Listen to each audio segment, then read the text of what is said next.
हा जुन्नर तालुका आणि या जुन्नर तालुक्याच्या असणाऱ्या ह्या निसर्गरम्य वातावरणामध्ये आपण ज्यांच्या विनंतीला मान देऊन या ठिकाणी उपस्थित झाले ते रिपब्लिकन सोसायटीचे आणि अध्यक्ष आणि सर्वच मान्यवर आणि सर्वच त्यांच्या असणारे कार्यकर्ते.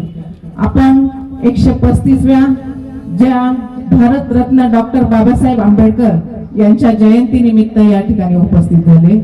प्रथमतः मी सर्वात आधी तिवार अभिवादन करते आणि ह्या कार्यक्रमाला उपस्थित असणाऱ्या आदरणीय व्यासपीठ आणि व्यासपीठावर असलेल्या आपल्या जुन्नर नगरीच्या नगराध्यक्ष सुजाताताई काजळे, त्याचबरोबर जिल्ह्याचे अध्यक्ष राक्षे मामा आहे, त्याचबरोबर आशाताई डेठे, त्याचबरोबर आपले आता ज्या दादांचं भाषण झालं ते आहेत जुन्नर नगरीचे सामाजिक चळवळीत काम करणारे आपले मधुकर दादा काजळे आहे. आणि ज्यांनी प्रत्येक कार्यामध्ये प्रत्येक समाजामध्ये आजपर्यंत दलित समाजासाठी जी आदिवासी मध्ये जी चळवळ उठवली ते आपले संभाजी दादा साळवे असतील, त्याचबरोबर आपल्या जळवंडी गावचे अनिल दादा सोनवणे असतील, त्याचबरोबर आपले अशोक भाऊ बोचरे या ठिकाणी उपस्थित आहेत. अनेक सर्वच मान्यवर या ठिकाणी उपस्थित आहेत. त्याचबरोबर मोठ्या संख्येने ज्यांचा प्रेरणादायी काम आणि ज्यांच्या नारी शक्तीला अपेक्षा ठेवून जे काम करण्याचं जे संभाजी दादांनी इथं नियोजन केलं ते आपल्या सर्व महिला शक्ती नारी या ठिकाणी उपस्थित आहेत. आज डॉक्टर बाबासाहेब आंबेडकरांची 135वी जयंती आपण या ठिकाणी साजरी करत आहोत.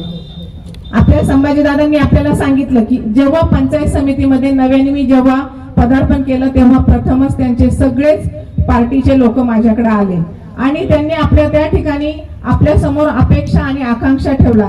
दादांनी मला 13 समस्या त्यांच्या माझ्या समोर मांडल्या आणि त्या 13 समस्यांचा आज इथं त्यांनी आपल्याला प्रास्ताविक केले की नक्कीच दादा तुम्ही म्हणले की ग्रामसेवक लोक दलित वस्तीचा सर्वे करत नाही आणि पाहत नाही. नक्कीच मी त्यांना त्याच वेळेस शब्द दिला होता की तुम्ही जेव्हा गरज लागणार आहे आदिवासी भागामध्ये अनेक तालुक्यामध्ये फिरत असताना जेव्हा आपल्याला सगळ्या समाजामध्ये काम करायचं असतं त्यावेळेस नक्कीच आपण सर्व दलित वस्तीवरती काम केलं पाहिजे. प्रथमतः आपल्याकडे निधी खूप आहे पण आपण त्यापर्यंत पोहोचलं पाहिजे, आपला प्रस्ताव तिथपर्यंत गेला पाहिजे आणि आपण सगळ्यांना जे आपण आता म्हणतोय की आपल्याला घर नाही, बेघर आहोत, आपण भूमिहीन आहोत, आपल्याला भूमी भेटली पाहिजे, नक्कीच आपण याच्यावर सगळ्यांच्या मदतीने काम करणार आहोत.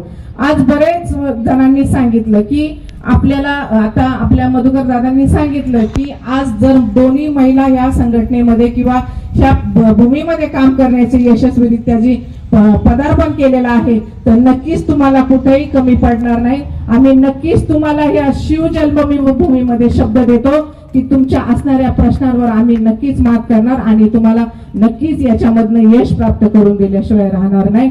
आज या ठिकाणी आज आम्हाला बोलवलं, आज 2 मिनिटं बोलण्याची जी संधी दिली त्यासाठी मी तुमच्या सर्व संयोजकांचं आभार मानते, धन्यवाद देते आणि आपल्या सर्व मानवतेला तिवार अभिमान करते आणि थांबते. जय हिंद, जय महाराष्ट्र.